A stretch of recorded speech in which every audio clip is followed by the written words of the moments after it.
사무엘하 23장. 이는 다윗의 마지막 말이라. 이새의 아들 다윗이 말하며 높이 세워진 자 야곱의 하나님께로부터 기름 부음 받은 자 이스라엘의 노래 잘하는 자가 말하노라. 여호와의 영이 나를 통하여 말씀하시며 그의 말씀이 내 혀에 있도다. 이스라엘의 하나님이 말씀하시며 이스라엘의 반석이 내게 이르시기를 사람을 공의로 다스리는 자 하나님을 경외함으로 다스리는 자요 그는 돋는 해의 아침빛 같고 구름 없는 아침 같고 비 내린 후에 광선으로 땅에서 우미 돋는 새풀 같으니라 하시도다. 내 집이 하나님 앞에 이같이 아니하냐. 하나님이 나와 더불어 영원한 언약을 세우사 만사에 구비하고 견고하게 하셨으니 나의 모든 구원과 나의 모든 소원을 어찌 이루지 아니하시랴. 그러나 사악한 자는 다 내버려질 가시나무 같으니 이는 손으로 잡을 수 없음이로다. 그것들을 만지는 자는 철과 창자루를 가져야 하리니 그것들이 당장에 불살리리로다 하니라. 다윗의 용사들의 이름은 이러하니라. 다그몬 사람 요셉 바세벳이라고도 하고 에센 사람 아디노라고도 하는 자는 군 지휘관의 두목이라. 그가 단번에 800명을 쳐 죽였더라. 그 다음은 아호아 사람 도대의 아들 엘르아살이니 다윗과 함께 한 세 용사 중에 한 사람이라. 블레셋 사람들이 싸우려고 거기에 모임에 이스라엘 사람들이 물러간지라. 세 용사가 싸움을 도두고 그가 나가서 손이 피곤하여 그의 손이 칼에 붙기까지 블레셋 사람을 치니라. 그날에 여호와께서 크게 이기게 하셨으므로 백성들은 돌아와 그의 뒤를 따라가며 노력할 뿐이었더라. 그 다음은 하랄 사람 아게의 아들 삼마라. 블레셋 사람들이 사기가 올라 거기 녹두나무가 가득한 한쪽 밭에 모임에 백성들은 블레셋 사람들 앞에서 도망하되 그는 그 밭 가운데 서서 막아 블레셋 사람들을 친지라. 여호와께서 큰 구원을 이루시니라. 또 30두목 중 세 사람이 곡식 뺄 때에 아둘람 굴에 내려가 다윗에게 나아갔는데 때에 블레셋 사람의 한 무리가 르바임 골짜기에 진쳤더라. 그때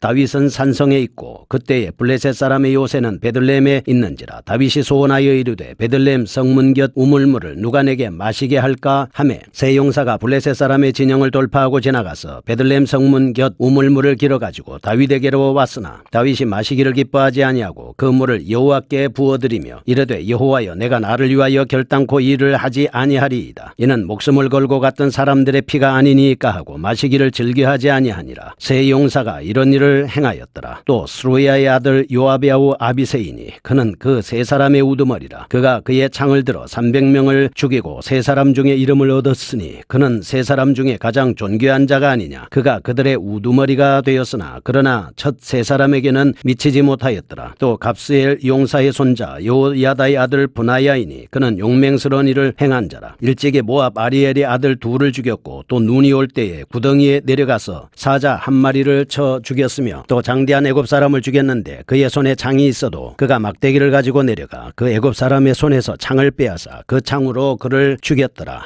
요야다의 아들 분하야가 이런 일을 행하였으므로 세 용사 중에 이름을 얻고 30명보다 존귀하나 그러나 세 사람에게는 미치지 못하였더라. 다윗이 그를 세워 시위대 대장을 삼았더라. 요압의 아우 아사엘은 30명 중에 하나요. 또 베들레헴 도도의 아들 엘하난과 하롯 사람 삼훗과 하롯 사람 엘리가와 발디 사람 헬레스와 드고아 사람 이게스의 아들 이라와 아나돗 사람 아비에셀과 후사 사람 무분네와 아호아 사람 살몬과 누도밭 사람 마하레와 누도밭 사람 바하나의 아들 헬렙과 베냐민 자손에 속한 기브아 사람 리베의 아들 이때와 비라돈 사람 보나야와 가스 시내가에 사는 이때와 아르바 사람 아비알본과 바루움 사람 아스마웻과 사알본 사람 엘리아바와 야센의 아들 요나단과 하랄 사람 삼마와 아랄 사람 사랄의 아들 아이암과 마아가 사람의 손자 아스베의 아들 엘리벨렉과 길로 사람 아이도벨의 아들 엘리암과 갈멜 사람의 스레와 아랍 사람 바아레와 소바 사람 나단의 아들 이갈과 갓 사람 바니와 암몬 사람 셀렉과 스루야의 아들 요압의 무기를 잡은 자 부에롯 사람 나하레와 이델 사람 이라와 이델 사람 가렙과 헷 사람 우리아라. 이상 총수가 37명이었더라.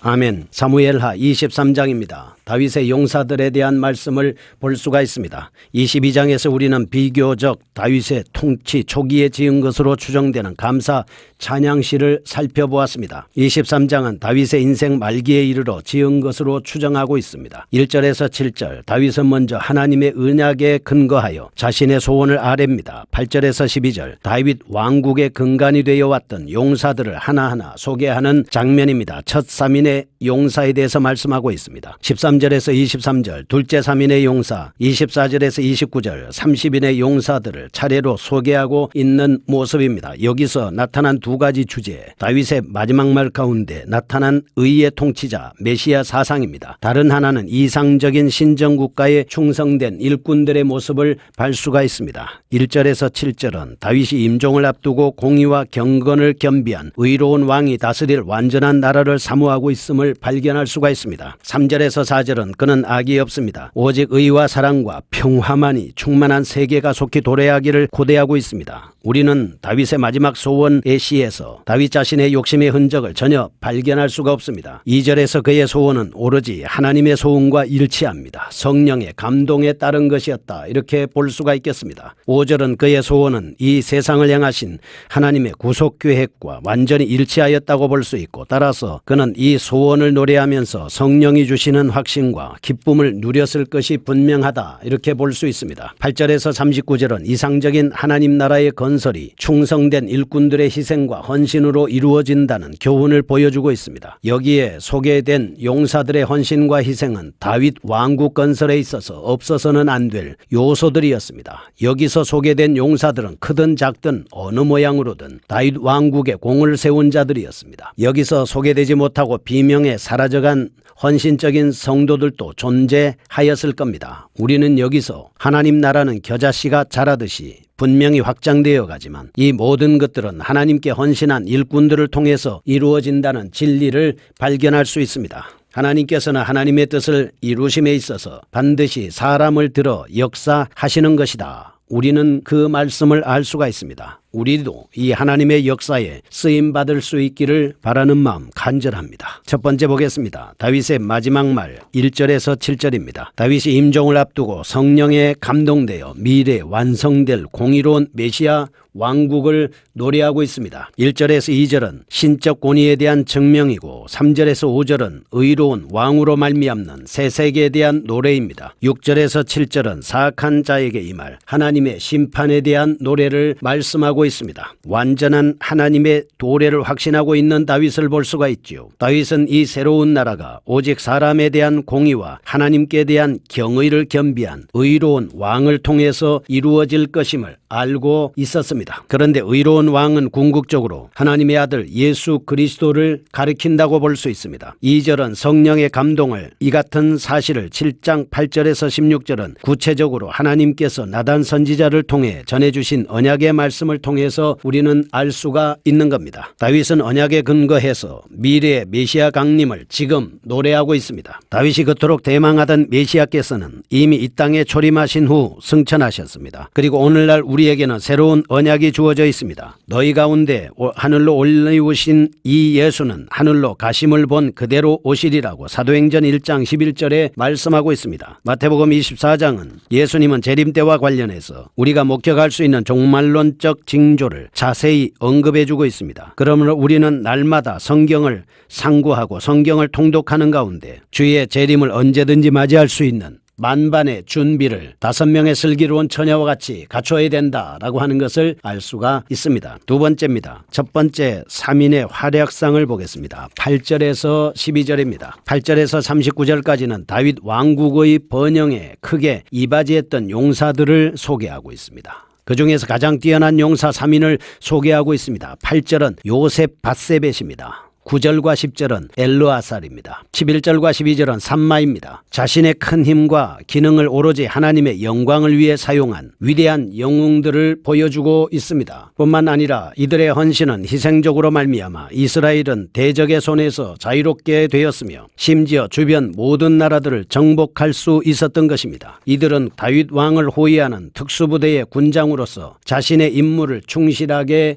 수행하였던 사람들입니다. 우리는 이 같은 사실을 통해서 첫째, 교회의 부흥과 발전에는 반드시 충성스러운 일꾼들의 헌신이 있게 마련이다 하는 것입니다. 둘째, 성도가 자기에게 있는 모든 것을 하나님께 바쳐 충성할 때 놀라운 역사가 일어난다는 사실을 발견할 수가 있습니다. 그렇지만 이상의 사실에도 불구하고 보다 더 중요한 사실은 본서의 저자가 10절과 12절에서 이들의 승리가 하나님의 구원의 역사의 결과였음을 밝히고 있다라고 하는 점입니다. 아무리 뛰어난 인간의 힘과 기능이라도 때에도 하나님의 도우심이 함께할 때만 그 위력을 발휘할 수 있다라고 하는 것을 알 수가 있습니다. 세 번째입니다. 둘째 3인의 활약상을 볼 수가 있습니다. 13절에서 23절입니다. 충성면에서 첫 번째 3인과는 다를 바가 없습니다. 그러나 능력면에서 다소 뒤지는 둘째 3인의 활약상을 그리고 있는 부분입니다. 13절에서 17절은 베들레헴 성문 곁 우물물을 길어오는 3인의 용사들에 대한 말씀입니다. 18절에서 19절은 3인 중 하나인 아비새에 대한 소개를 하고 있습니다. 셋째 20에서 23절은 3인 중 하나인 브나야에 대한 소개를 하고 있는 모습입니다. 우리는 이러한 본문에서 하나의 감동적인 이야기를 읽을 수가 있습니다. 13절에서 17절은 3인의 용사들이 다윗의 갈증을 풀어주기 위해서 블레셋 부대가 지키고 있던 베들레헴에 들어가 성문 곁 우물물을 길어온 기사입니다. 즉 이들은 왕의 지극히 작은 소원을 이루어드리기 위해서 자기의 소중한 목숨을 아끼지 않았던 것입니다. 그러나 이러한 그들의 살신적인 행위는 오직 다윗 개개인만을 위한 것이 아니었다라고 하는 것을 알 수가 있습니다. 왜냐하면 당시 다윗 왕은 기름 부음을 받은 공식적인 왕이었습니다. 하나님의 통치의 대리자였죠. 이스라엘의 목자였기 때문입니다. 따라서 다윗의 소원을 이룬 이들의 행위는 결국 하나님을 위한 것이었습니다. 또한 이스라엘을 위한 것이었다라고 볼 수가 있습니다. 우리는 이런 사실을 통해서 첫째, 그리스도의 군사인 성도들은 항상 하나님의 영광을 위하여 목숨까지 바칠 각오가 되어 있어야 한다라고 하는 것입니다. 순교적 각오입니다. 둘째, 그러기 위해서는 그 하나님과 이웃을 진심으로 사랑하는 마음을 가지고 있어야 합니다.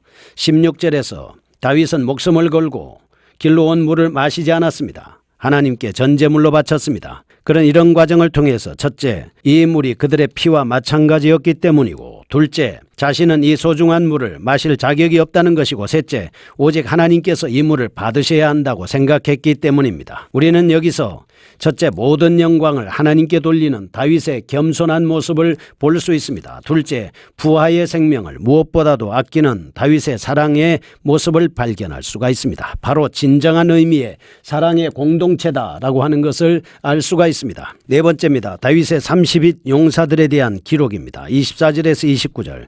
다윗이 이스라엘 왕으로 즉위할 당시 구성된 30인 용사에 의해 소개하고 있는 부분입니다. 다윗 군대의 훌륭한 조직력을 보여주고 있습니다.